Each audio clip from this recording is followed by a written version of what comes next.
Halo anak-anak, ketemu lagi bersama Bapak di sini. Hari ini kita akan kembali belajar mengenai peran ekonomi dalam upaya menyejahterakan kehidupan masyarakat.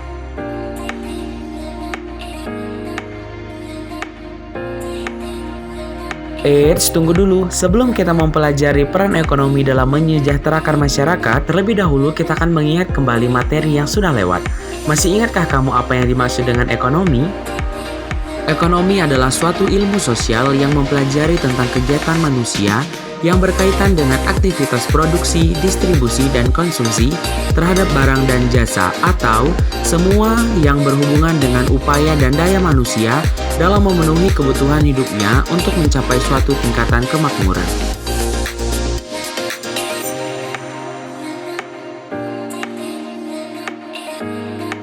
Lalu, masih ingatkah kamu apa saja kegiatan ekonomi? Yuk kita cari tahu.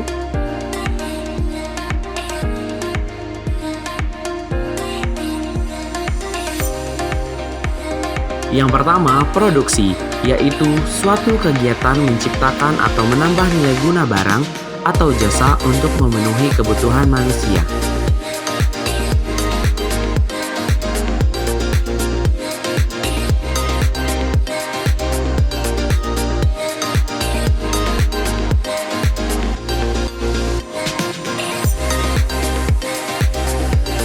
Yang kedua yaitu distribusi, yaitu proses penyaluran barang atau jasa dari produsen ke konsumen.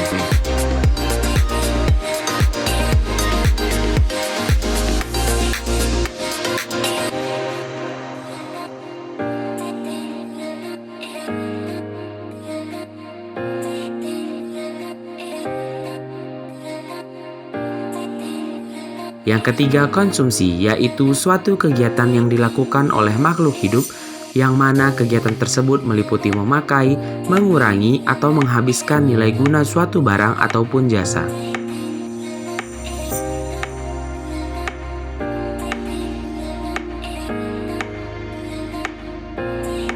Nah, sudah ingat kan apa saja kegiatan ekonomi? Selanjutnya, kita akan mengetahui bentuk usaha pengelolaan sumber daya alam yang berkaitan dengan ekonomi pada bidang pertanian, peternakan, dan perkebunan.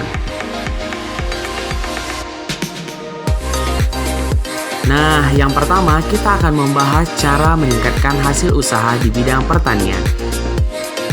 Yang pertama, intensifikasi, yaitu upaya untuk meningkatkan hasil pertanian tanpa memperluas lahan pertanian yang telah ada. Upaya intensifikasi dilakukan dengan cara penggunaan pupuk, bibit unggul, pengairan, pemeliharaan, dan penyuluhan. Yang kedua yaitu ekstensifikasi, yaitu usaha meningkatkan hasil pertanian dengan menambah atau memperluas lahan pertanian. Contohnya, mendirikan pabrik baru atau cabang pabrik atau perusahaan, penambahan jumlah armada angkutan, dan membuka lahan pertanian baru.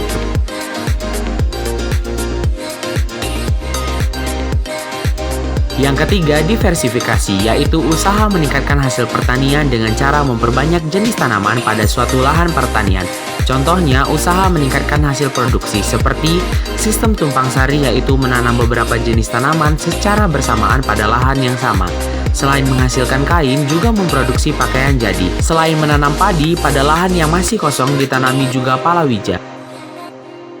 Yang keempat, rehabilitasi, yaitu usaha meningkatkan hasil pertanian dengan cara memperbaharui cara-cara pertanian yang ada atau mengganti tanaman yang tidak produktif lagi. Misalnya, memperbaiki sawah tada hujan menjadi sawah irigasi, mengganti tanamannya yang sudah tua dengan tanaman baru, dan mengganti tanaman yang tidak menguntungkan dengan tanaman yang lebih menguntungkan.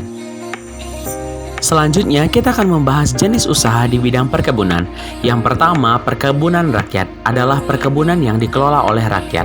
Yang kedua, perkebunan besar, biasanya dikelola oleh pemerintah atau perusahaan perkebunan.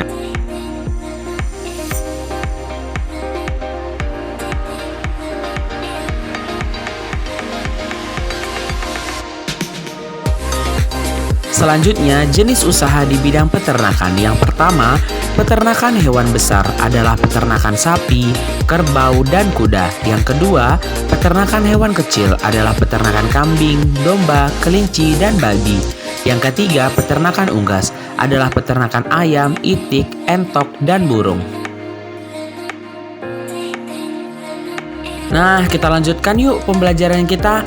Selanjutnya, kita akan mengetahui jenis usaha masyarakat Indonesia yang menghasilkan jasa dan barang.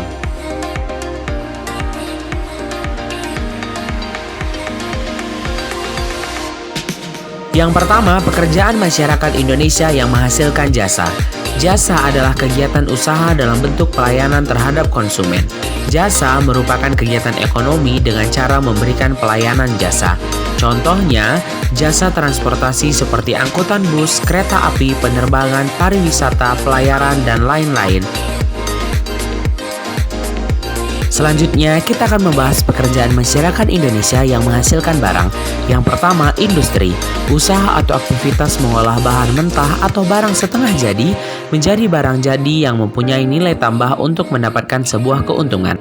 Jenis industri yang pertama yaitu industri rumah tangga dengan tenaga kerja 1-4 orang dengan modal kecil dan peralatan sederhana. Contohnya, industri tahu, kecap, kerupuk, dan makanan kecil lainnya. Yang kedua, industri kecil dengan kisaran karyawan 5-19 orang dengan modal sedikit besar. Hasil dari industri kecil yaitu bahan pakaian, sepatu, dan makanan.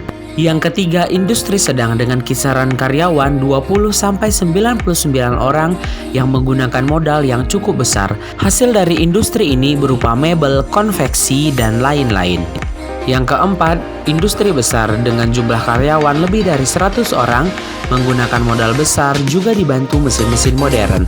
Hasil dari industri ini berupa besi, baja, pulp, tekstil, dan lain-lain. Yang kedua, perdagangan, yaitu kegiatan tukar-menukar barang atau jasa. Berdasarkan tempat usaha, pedagang dibagi menjadi 3. Yang pertama, pedagang tetap, yaitu pedagang yang memiliki tempat yang tetap, misalnya berdagang di pasar, ruko, toko, warung, mal, dan lain-lain. Yang kedua, pedagang asongan, yaitu pedagang yang tidak menetap dan berdagang dengan cara berkeliling. Yang ketiga, yaitu pedagang kaki lima, yaitu pedagang yang tidak menetap dan berpindah-pindah tempatnya. Contohnya, pedagang di pinggir jalan raya atau trotoar. Berdasarkan jumlah barang, perdagangan juga dibagi menjadi 3. Yang pertama, perdagangan besar. Kegiatan jual beli barang dalam jumlah besar yang dilakukan perusahaan-perusahaan untuk memenuhi kebutuhan dalam dan luar negeri. Yang kedua, perdagangan sedang, yaitu kegiatan jual beli barang dengan jumlah yang tidak begitu banyak.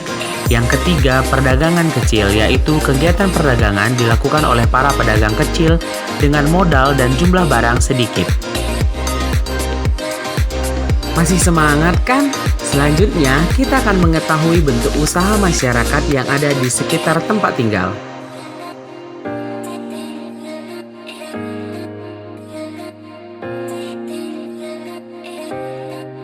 Bentuk-bentuk usaha masyarakat. Yang pertama, usaha perorangan, yaitu usaha yang didirikan dan dikelola oleh seseorang dengan modal sendiri.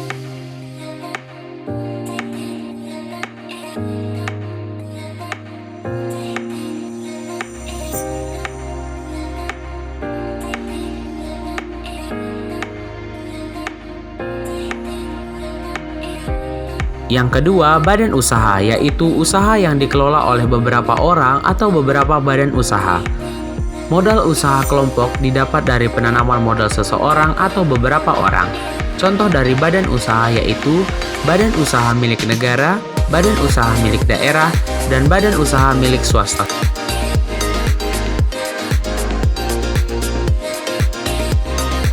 Dan yang terakhir adalah koperasi, yaitu badan usaha yang kegiatan usahanya berdasarkan prinsip kerjasama. Ada beberapa jenis koperasi, yaitu koperasi konsumsi, simpan pinjam, produksi, jasa, dan serba usaha.